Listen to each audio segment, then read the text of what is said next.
Et en tant que participant, c'est beaucoup de préparation. Pour certains, ça doit être 3, 4 mois, 5 mois de préparation pour l'Altriman. Un petit peu plus de 7 mois d'entraînement parce que j'ai un travail qui ne me permet pas d'avoir une amplitude en termes d'entraînement super important. J'étais peut-être un peu moins conséquent que les autres, mais je vois des semaines à une dizaine d'heures, 10-12 heures. En tout cas pour moi, ça représente grosso modo une vingtaine d'heures d'entraînement par semaine.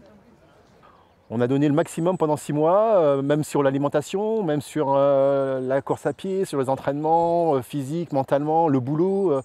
On s'est aussi arrangé avec la famille parce que bon, des heures et des heures sur le vélo, il faut aussi compenser avec la famille. Ah ça fait bien plus que 8 jours qu'il ne fait plus la vaisselle. C'est une bonne excuse en fait.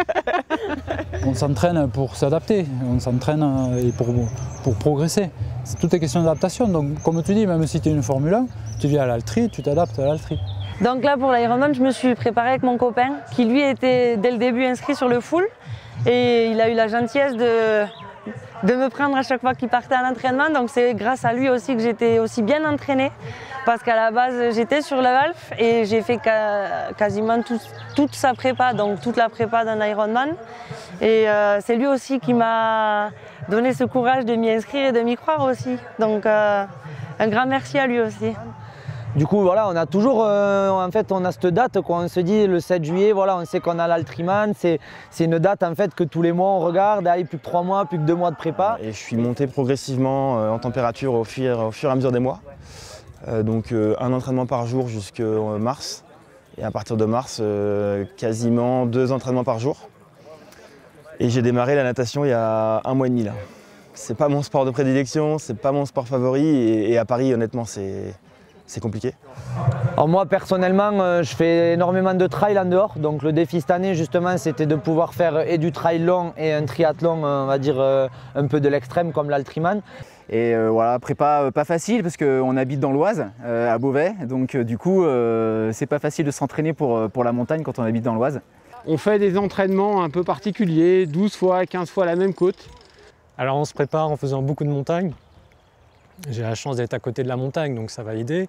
Le vélo, c'est quelque chose de complément au trail. Là, j'ai vraiment dû faire une vraie prépa vélo parce que forcément, faire 200 bornes avec 5000 mètres de dénivelé, ça demande quand même une prépa.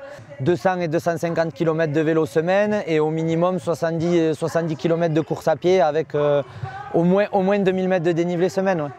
Donc c'est des semaines à, quand on peut, minimum 15 heures et en fonction de la météo, s'il fait très beau, on peut monter à 30 heures d'entraînement semaine. Ouais. Mais après en vélo, beaucoup de sorties longues. J'ai fait un 250 cette année, un 400, un 200, pas mal de 150. Et en course à pied, beaucoup de petits entraînements, 10-15 bornes, pas plus. Parce que j'ai pas plus de temps que ça, donc faut que je travaille aussi. Donc on est venu en repérage quand même, hein. On a fait le parcours sur un week-end. Et de toute façon, il n'y a que le jour J qu'on saura réellement si on est prêt. Lo que me diferencia la preparación del Altriman respecto a otros triatlones. Donc du côté du vélo, ce qu'ils cherchent, c'est d'abord trouver des parcours au plus ressemblants possible, parce que c'est une course qui demande beaucoup de technique, beaucoup de préparation. Alors il essaye de trouver des parcours un peu avec le dénivelé, avec le gravin, avec les côtes un peu. Il essaye aussi de jouer un peu avec les températures qu'il peut trouver ici. Alors de s'entraîner avec la chaleur, de s'entraîner avec le froid peut-être, avec un peu les conditions au plus similaires. Bien évidemment, il ne peut pas tout refaire, mais il cherche des parcours qui peuvent ressembler au plus possible à tout ce qu'il trouve dans les Angles en général, l'Altriman. Il n'y a pas besoin, ce qu'il faut accepter, c'est de rester longtemps sur le vélo et puis ensuite, après, on y va, quoi. On se jette dans le bain, il ne faut pas en avoir peur, hein. C'est largement réalisable. Hein. Moi, je suis mon propre entraîneur. Je teste pas mal de trucs sur moi-même, tu vois, des schémas d'entraînement, etc. Et des fois, je me dis pourquoi je suis là, parce que j'aime vraiment ce côté dans le sport où tu pars d'un niveau de base et en fait, tu arrives à faire des trucs incroyables. Et je pense que tout le monde peut le faire en toute transparence. Et tu arrives à faire des trucs assez incroyables. Ou genre 1 an avant, 2 ans avant, tu te serais dit mais jamais de la vie je me serais vu faire ça. C'est beaucoup de sacrifices, certes, mais ça en vaut vraiment la peine de le voir. Ce dépassement de soi, c'est même pour moi beaucoup d'admiration parce que je sais que je ne pense pas en être capable.